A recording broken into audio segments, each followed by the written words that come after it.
इदं सुरूपं तथा वा कलत्रं यशश्चारुचित्र धनं मेरुतुल्यम्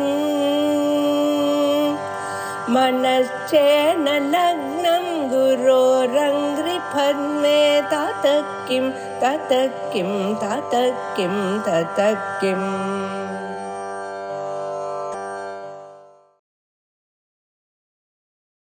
योगो योगविदां नेता प्रधानपुरुषेश्वरः नारसिंहवपुः श्रीमान् केशवः पुरुषोत्तमः।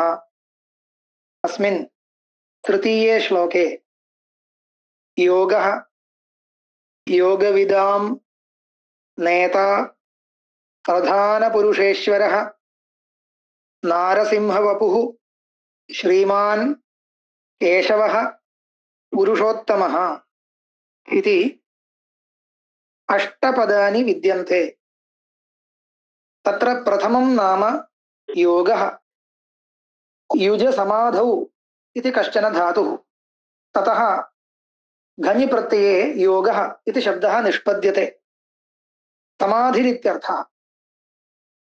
अत्र तु भगवतः एव योगः इति नाम दीयते। वस्तुगत्या समाधिना प्राप्तव्यः भगवान् इत्यभिप्रायेण योगशब्दः भगवतः नामत्वेन अत्र प्रयुक्तः इति वक्तव्यं भवति। औपचारिकप्रयोगः इति वक्तुं शक्यते। अनन्तरं योगविदां नेता इति द्वितीयं नाम। योगं विदन्ति इति योगविदः। विदन्ति इत्युक्ते जानन्ति, अवगच्छन्ति इत्यर्थः। एवञ्च योगिनः ये योगं जानन्ति, योगप्रक्रियां, योगशास्त्रं, योगनिष्ठां ये जानन्ति ते योगविदः। विदुज्ञाने इति धातुः। योगविदां नेता अयं भगवान् भवति इत्युक्ते सर्वेषां योगिनाम् अयं नियामकः योगेश्वरः।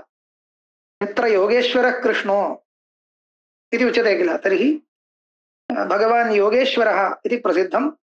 तस्मात् योगविदां नेता इत्युच्यते। तदनन्तरं प्रधानपुरुषेश्वरः इति तृतीयं नाम। प्रधानञ्च पुरुषश्च प्रधानपुरुषौ तयोरीश्वरः प्रधानपुरुषेश्वरः। ईश्वरो नाम नियामकः इत्यर्थः। नियन्ता, प्रचोदयिता, प्रवर्तकः इत्याद्यर्थः भवति। प्रधानपुरुषयोः नियन्ता ईश्वरः। प्रधानम् इति शब्देन मूलप्रकृतिः उच्यते। प्रधानं प्रधीयन्ते अत्र सत्त्वरजस्तमांसि इति प्रधानम्।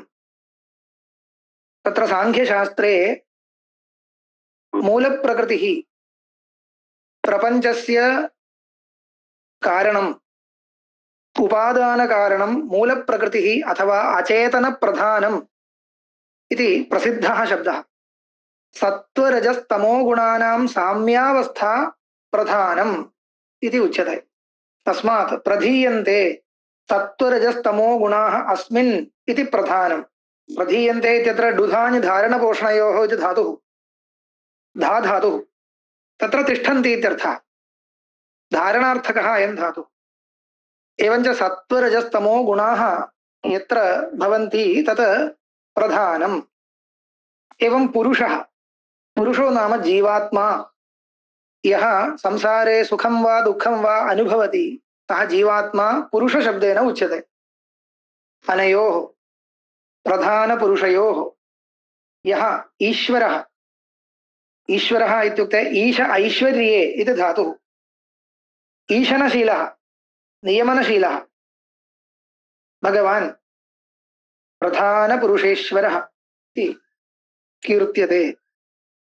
अनन्तरं नारसिंहवपुः इति।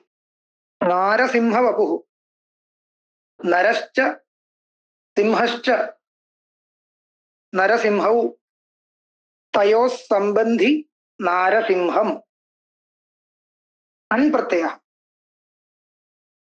नरसिंहयोः सम्बन्धि नारसिंहम् नारसिंहं वपुः यस्य सः नारसिंह वपुः इति विग्रहो वक्तव्यः वपुरिति सकारान्तशब्दः वपुः वपुषी वपूंषि इति शरीरम् इत्यर्थः देहः इत्यर्थः नरो नाम मनुष्यः सिंहस्तु प्रसिद्धः केसरी इत्युच्यते नर इत्यत्र नृ धातुः नृ धातोः अच् प्रत्यये नरः इति शब्दः लभ्यते एवमेव हिसि धातोः हिनस्तीति सिंहः इति कश्चन वर्णव्यत्ययवशात् हिंसः इति वक्तव्ये सिंहः इत्यागतम् हिनस्ति इति सिंहः इति वक्तव्यम् तत्र नरस्य सिंहस्य च मिलित्वा अर्धम् अर्धं स्वरूपं गृहीत्वा भगवान्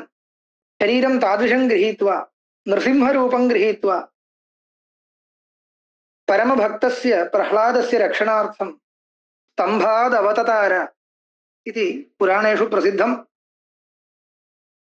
कोऽसौ यदि स सर्वत्र कस्मात् स्तम्भे न दृश्यते इति हिरण्यकशिपोः प्रश्नस्य उत्तरं दातुं न मृगं न मानुषम् इत्यादि रूपं गृहीत्वा भगवान् अवतारं कृतवान् इति तु भागवतादौ प्रसिद्धम् एवञ्च नरस्य सिंहस्य च शरीरं गृहीत्वा आगतवान् इति कृत्वा भगवतः नाम दीयते नारसिंहवपुः इति तदनन्तरं श्रीमान् नारसिंहवपुः श्रीमान् श्रीः अस्मिन् अस्ति इति श्रीमान् श्रीः इत्यस्य ऐश्वर्यम् अथवा लक्ष्मीदेवी इत्यर्थः नित्यम् ऐश्वर्यं भगवतः वर्तते अथवा लक्ष्मीदेव्या सह नित्यं सम्बद्धः वर्तते भगवान् नारायणः इति कृत्वा श्रीमान् इत्युच्यते श्रीः नित्यम् अस्मिन् अस्ति इति श्रीमान्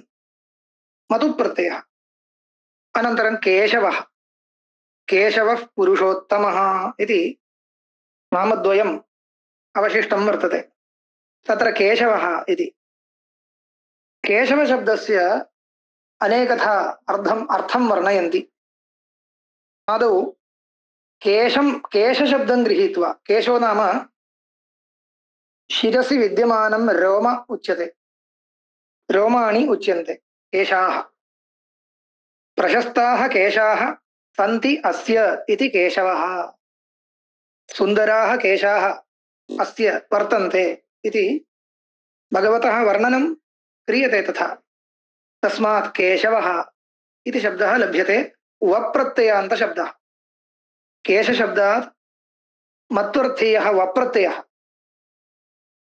केशाः अस्य सन्ति प्रशस्ताः केशाः यतः केशाः सर्वेषां वर्तन्ते अतः भगवतः कः विशेषः सुन्दराः प्रशस्ताः केशाः अस्य वर्तन्ते इति केशवः इति सामान्यतः अर्थः एवमेव अन्योप्यर्थः सुलभतया वक्तुं शक्यते केशी इति कश्चन असुरः तं हतवान् इति केशवः केशिनं हतवान् इत्यर्थेपि केशवः इति शब्दः लभ्यते इतोपि किञ्चित् क्लिष्टां प्रक्रियाम् आश्रित्य यदि उच्यते तर्हि खशब्देन ब्रह्मा चतुर्मुखः ब्रह्मा उच्यते अशब्देन विष्णुः उच्यते ईशशब्देन शिवः उच्यते एवञ्च मूर्तित्रयं कश्च अश्च ईशश्च केशाः केशाः इति ते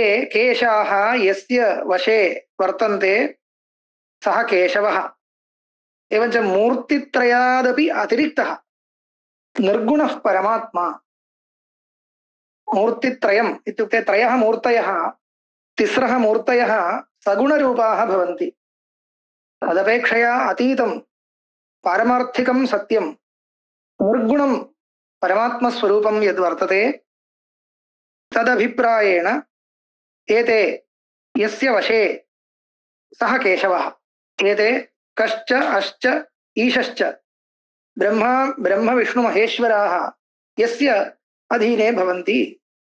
तदपेक्षया अयम् उत्कृष्टः इति निर्गुणस्वरूपस्य स्तुतिं कर्तुम् अपि केशवशब्दः प्रयोक्तुं शक्यते।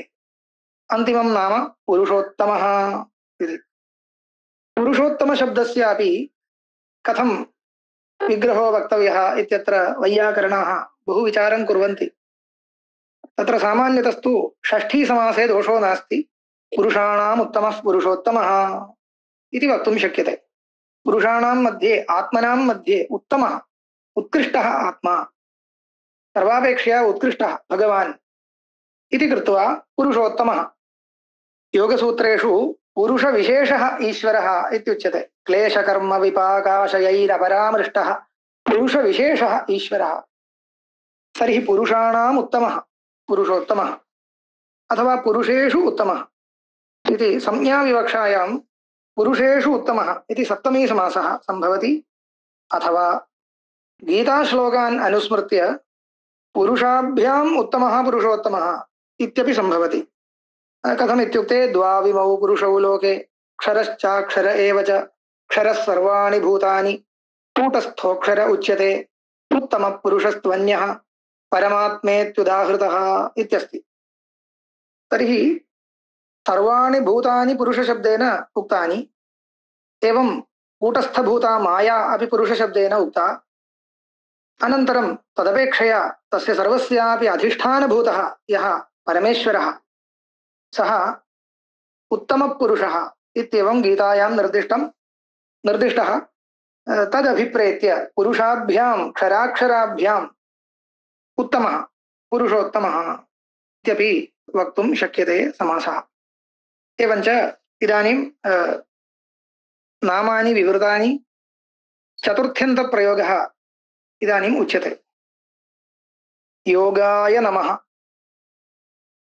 योगविदां नेत्रे नमः, प्रधानपुरुषेश्वराय नमः, नारसिंहवपुषे नमः, श्रीमते नमः, केशवाय नमः, पुरुषोत्तमाय नमः इति।